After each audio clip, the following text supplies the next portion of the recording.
And these 16 truths, this is not a course of his. This is me scribbling and filling a notebook when we were spending time there. And I pulled out these 16 as the 16 fundamental things that spoke to me the most about change. Now, to start this off, I want you guys to all picture with me. You're not writing this down. I just want you to think through this with me. There's two companies. There's a Big Fish and a Little Fish. And you guys know these companies. And Big Fish had stores everywhere. They had locations absolutely everywhere across the country. And then Little Fish was a new and emerging company. They were a new technology. They had a new way of doing things. And Little Fish was struggling. They were on the ropes. They were nearly bankrupt. And Little Fish wanted desperately to be gobbled up and acquired by Big Fish. And Big Fish was really arrogant. Big Fish was extremely arrogant. Big Fish absolutely didn't care about small fish. Big Fish thought they were so good, they didn't have to evolve or change because nothing else mattered. They'd arrived. They were there. Well, fast forward in a board meeting, Big Fish mentioned the small fish's company's name 22 times in the last board meeting they had. 22 times. In fact, Little Fish mentioned in their board meeting that Big Fish was coming after them. They'd thrown everything at them except the kitchen sink. And funny enough, a week later, Big Fish's CEO had a kitchen sink shipped to Little Fish. They were at the end of themselves. The company was nearly bankrupt. And yet Little Fish didn't stop. Little Fish sent a proposal to be acquired, and Big Fish said, no, we don't need you.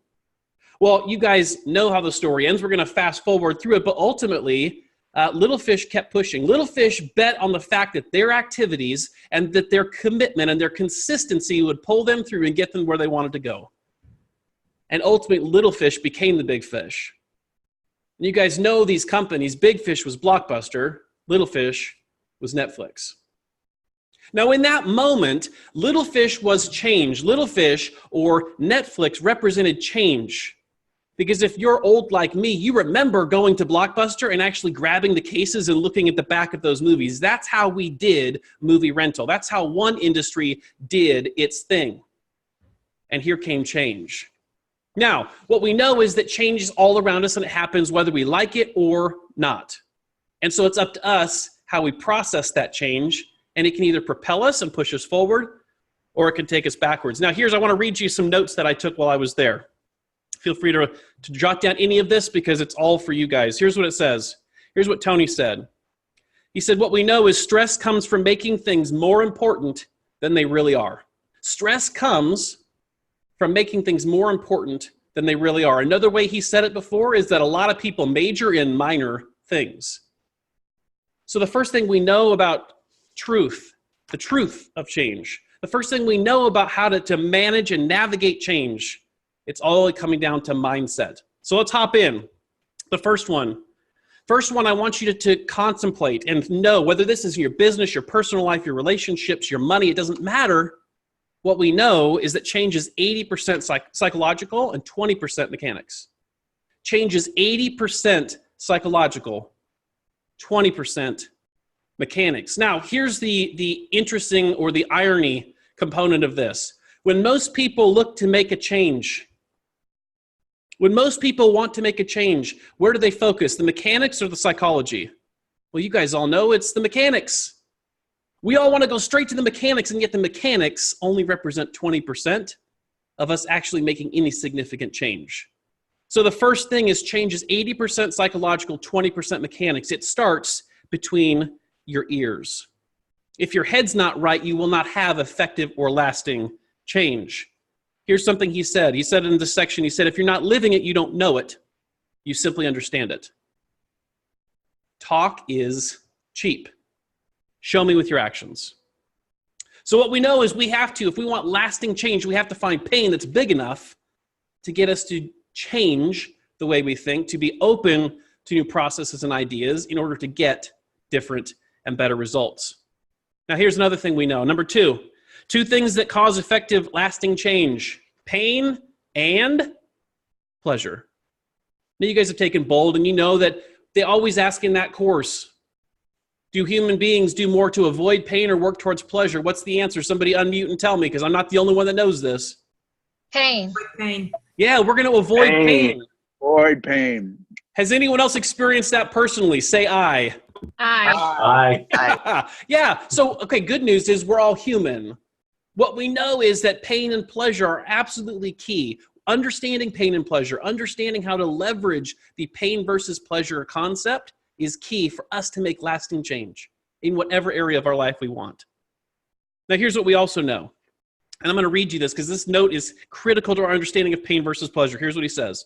Change often fails because the pain associated with not making the change is temporary and eventually goes away. So one of the biggest reasons change fails, whether it's your diet or your sleep habits or your relationship or your business or whatever, one of the number one reasons it fails, that change doesn't happen or isn't lasting, is because the pain associated with not making the change goes away. Now, I know this is nobody on this call, but just pretend and take this walk down memory lane with me. Like, think back to a time when you were in a real estate office and you saw this agent over here that, man, they were hustling, they were grinding, they were doing everything they needed to do. They were doing all the activities. They were showing up, they were making the calls, they were knocking on doors. Man, they were in it to win it. They were doing all the activities, and as a result, what happened 30 and 60 days later? Payday, baby. They were like moonwalking to the bank. Payday. They had checks. And all of a sudden, when they got checks, then what did they stop doing? Everything that got them there. Everything that got them there. The pain associated is not big enough or lasting. Do you follow me? Pain versus pleasure only works when the pain is big enough and it's long enough lasting. Now, for time's sake, we got to get going. This is usually an hour class. I'm going to bring you all 16 in about 20 minutes. So I hope you have your seatbelt on. Here's the next one. Number 3. It's hard to change yourself. It's easy to change your patterns.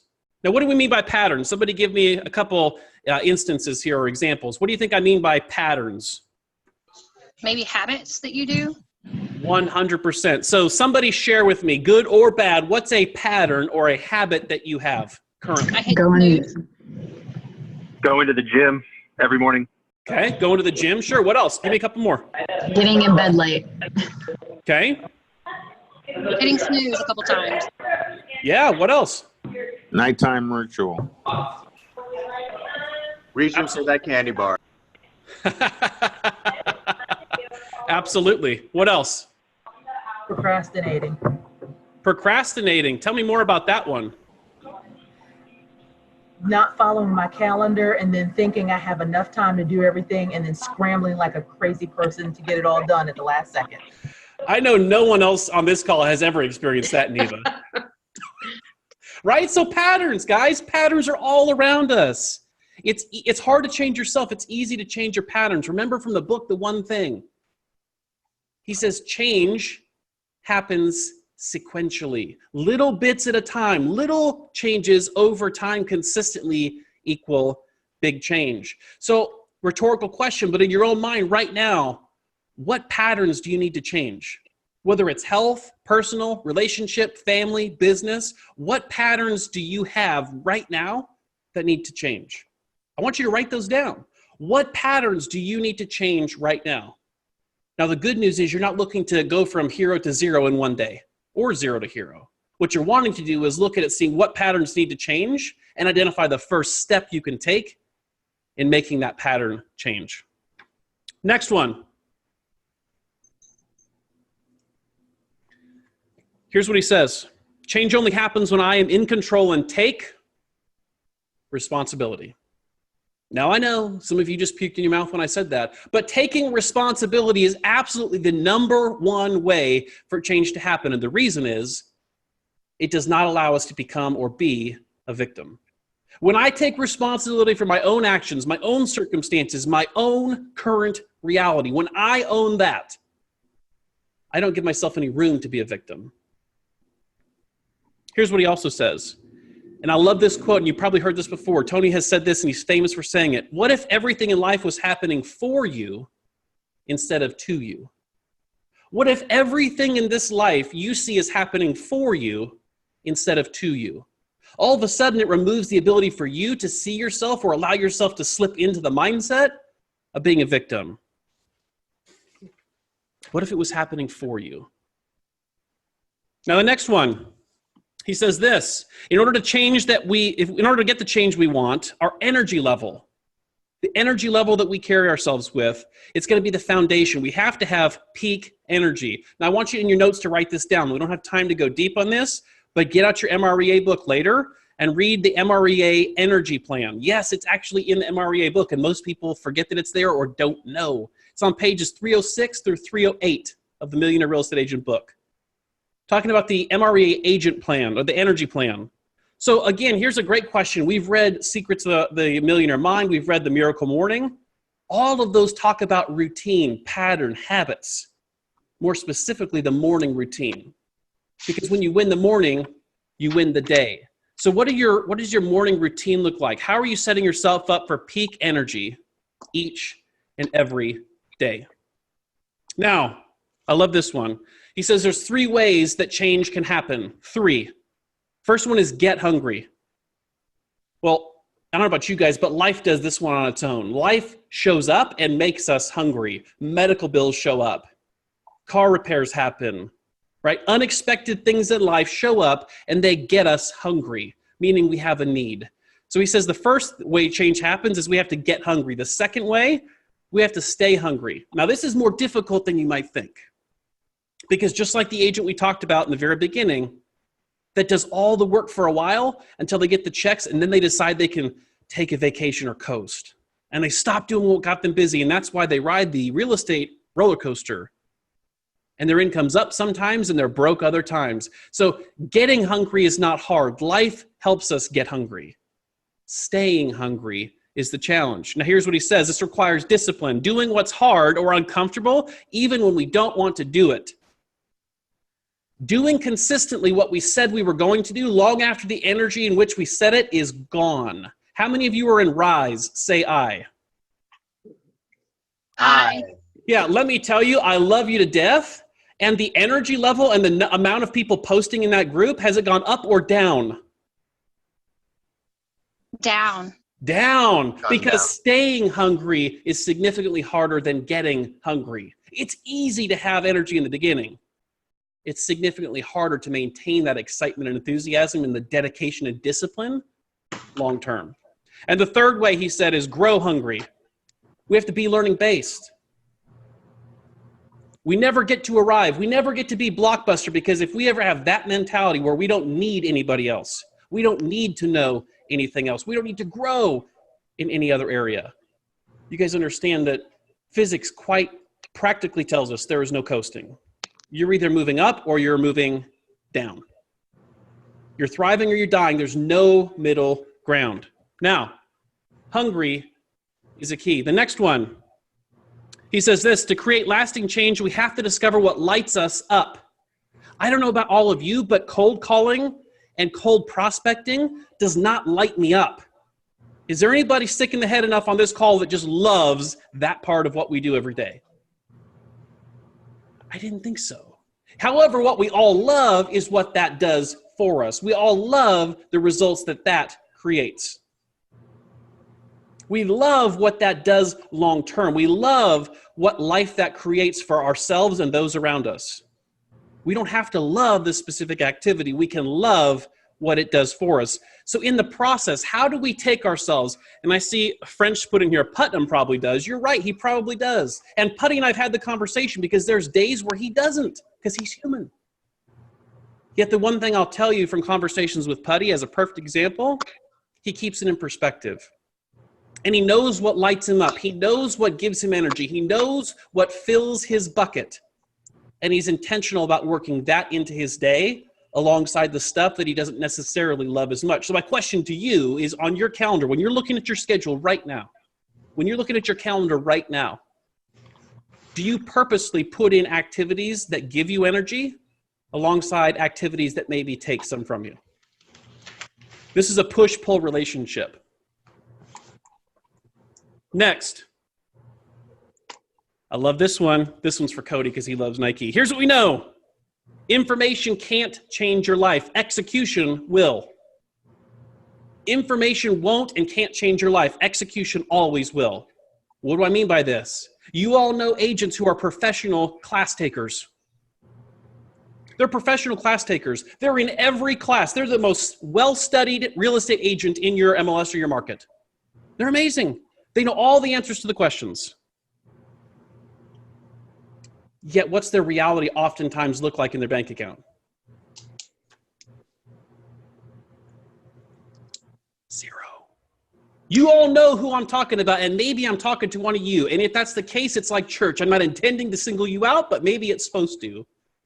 What we know is information won't change your life. Execution always will. It doesn't matter what you know. It matters what you do. Here's something that Cody told me a long time ago, and I love this. And he got it from somewhere else, but you might want to write this down. He says, your actions speak so loudly that I can't hear what you're saying. Your actions are speaking so loudly, I can't hear what you're saying. Information will not change your life. Execution always will. Now, next one, number 9. Change won't happen if there's a way out or a plan B. We cannot go into anything thinking that there's a way out or a plan B because we're always going to be playing a little bit less than 100%. You guys know the story, and it's probably a fake story, but I don't care. It serves this lesson well. The story about the general, he takes all of his people to fight a battle on an island, and he knew that they were outnumbered. He knew he needed to motivate his troops, and so he had his troops burn all of the boats that they just had sailed to the island in. What that sent a message across his army was the only way they were getting off of that island was by defeating that enemy and sailing on their boats. We have to have that mentality in our world, in our life, in our business, in our relationships. There's no plan B. Because when we allow ourselves to think there is, we show up completely differently. Next one. Believe without a doubt that you have the power to change. Again, all this stuff is great. Information won't change your life. Execution always will. If you don't believe that you actually yourself can make change, well, the rest of this conversation is worthless. Do you believe that you have the ability to make small incremental changes that lead to a bigger change? If not, I'm going to challenge you right now to begin and believe in yourself that you have the power to change any situation you're in. Yet oftentimes we roll over and allow ourselves to become a victim. Next. Say that one more time real quick before moving on. I'm sorry. Just the believe without a doubt. Believe without a doubt that you have the power to make a change. Too often people fall victim to their circumstance because they don't believe in themselves. They don't believe that they themselves have the power and the ability to make change. No one is victim of their circumstance. You look at some of the most successful people in our industry, and they've come from some of the toughest backgrounds imaginable. No one is a victim of their reality or their circumstance. Only those who allow themselves to be are. Next, be specific. Change is not going to happen unless you have a very specific target goal of what you want to change by when. Too often people set goals and they want change and they're huge aspirations. They're huge goals and they're big pie in the sky ideas and they're all great. However, there's no specificity built in. What specifically are you wanting to change by when? Only then can we figure out the steps and the incremental changes necessary to get to the larger change we desire. The next, deciding isn't doing. And you guys have heard me say this before. You've heard if you've been on the orientation call. You see there's 10 birds on the wire right now. And I love doing this in a training. This is Tony Robbins. There's 10 birds on the wire. 9 decide to fly away. How many are left? And almost everybody says, well, there's only 1. The reality is there's 10 left because deciding isn't doing. 9 decided to fly away. I didn't say they did fly away. Deciding isn't doing. Too often we make decisions. We're on a call like this or we're sitting in a class and we hear somebody speak to us and it resonates and we are motivated and pumped. We say, you know what, I'm deciding. I'm gonna make this happen. But then we don't actually do anything to implement and make that our current reality. Deciding isn't doing. Next one, proximity is power. And you guys get this, you're a part of something bigger. Jim Rohn said you're going to become the sum of the 5 people you spend the most time with. So for a lot of you, maybe you need to take notes right now and you need to do an audit of who you spend the most time with. Here's what we know. You guys took the old bold 1.0. The whole adage of the frog, and they kept trying, instead of lifting him up, they tried to pull him down. If you're hanging out with losers, you will never be better than the losers you hang out with. And they might be really nice losers. In order for you to reach at higher levels and to think differently and to look at the world differently and have a different perspective, maybe you need to hang out with different people. I'm not suggesting stop talking to people, but who are you spending the most time with? People who think bigger and like the person you want to become, or the people like you are or used to be? Only you can answer that question, but maybe it's time for an audit of where you're spending your time, because proximity is absolutely power. Now, the next one is get a coach, get a mentor. Again, you guys are a part of this. You're a part of this. You have this built into the organization. And unfortunately, for a lot of you, you're not using it. You're squandering this opportunity. You're coming in saying all the right things. I want a coach. I understand that most successful people in any industry have a coach and a mentor. There's not too many people that hit high levels of success that don't become or put themselves accountable to somebody else who has their best interest at heart. And so we can know that. We can say, yep, I agree with that. I can't argue with that. I see that all around me. My question rhetorically for all of you individually is, how many of you are living that? How many of you are going to your regional director and saying, you are my boss? I don't do anything that you tell me not to do, and I don't do anything that you don't tell me I should be doing. I'm going to trust you wholeheartedly because I understand you have my best interest at heart. All successful people that want to create and sustain lasting change have a mentor and a coach. And that doesn't just mean having somebody to talk about what they did the weekend with. Having a mentor and a coach at a high level is somebody who will tell you your baby is ugly when they need to, because they care about you and they want change for you. All of us do a great job of telling ourselves lies, convincing ourselves that it's not as bad as it is, and it's okay that I haven't worked and actually done what I need to do the last 3 weeks. We're all real good at convincing ourselves of that, myself included. However, when you have a coach, and that coach is committed to your growth and sustainable, lasting change, they're going to tell you the truth. They're going to tell you the truth when it hurts, but they're going to tell you the truth because they want the best for you. Next, and this is a big one, standards. One of the number one ways or the number one requirements for change to happen and for it to be lasting is you have to change your standards. And it starts with, what are the standards you have for yourself? I want you guys to hear me on a couple of these notes that I wrote down here. The quality of our life is a reflection of our standards. So if you don't like your current reality, you need to take a hard look at your standards. Our life is a direct reflection of our standards. We set that. We control that. We own that. So in order to have change, we have to raise our standards. So I want you, again, as you're doing this audit, if this is resonating with you, I want you to give this some thought. Take this weekend. Write down, what are your current standards? What are the habits and patterns? What are the standards you have for yourself that aren't serving you well? And then come up with a plan to make effective and quick change in those areas. Here's another thing. I want you to think about the top agents in your office. Whether they're on a team or not, it doesn't matter. One of the top agents in your office. And if you're like me, you go to the office, and the most lonely place, like Cody has said in 7 Steps to 10 Listings a Month, the most lonely place in the world is a real estate office before 9 or 10 o'clock in the morning. Yet there's always certain people there every single day because they treat it like a job. They work for themselves at the same level or better than they would for an employer. And instead of treating it like a vacation that sometimes we get paid to take, they treat it like a job. And they show up at the same time and they do the same stuff. Even when they don't feel like doing it, they do the same activities. They are consistent in their schedule. They're committed to themselves because that's a standard they've set for themselves. Now, if that's you, then great. I'm preaching to the choir. Just ignore this one. However, I'm betting that there's some people on this call that need to take a hard look at what their standards are for themselves if you want change.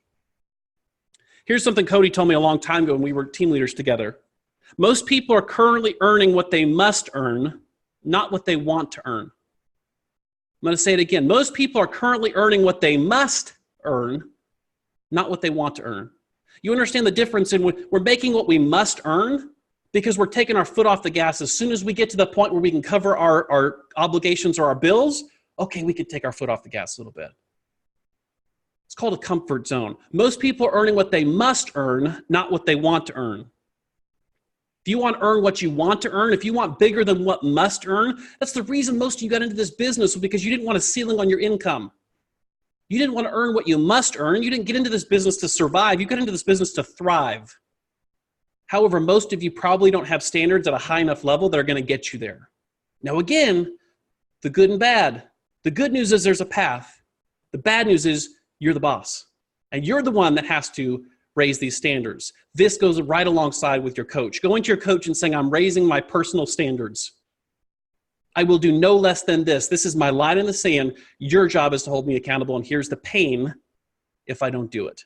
Guys, I promise you, you want to see lasting change, you change your personal standards, and you bring in accountability alongside those standards, your world changes quickly. The problem is most people aren't willing to go through that process because it requires a sacrifice or a trade-off. Number 16. Getting different results requires different activity and different types of activity. You understand that if you just keep doing the same thing you're doing now, you're going to get the same result. Getting any kind of a change or difference requires you to do different and likely more activity than you're currently doing. Now, that's a trade-off because that means less time with people I care about. That means less time in my hobbies. That means less time for me. And ultimately, the most successful people in the world look at that and they look at it as a short season with a big season payoff. I sacrifice and trade off now for a 6-month or a 9-month or a 12-month stint, and I build the habit and I build the momentum. I get to the life that I want to have. I achieve things that I've always talked about wanting to. I've achieved things that everybody else talks about wanting to be that person.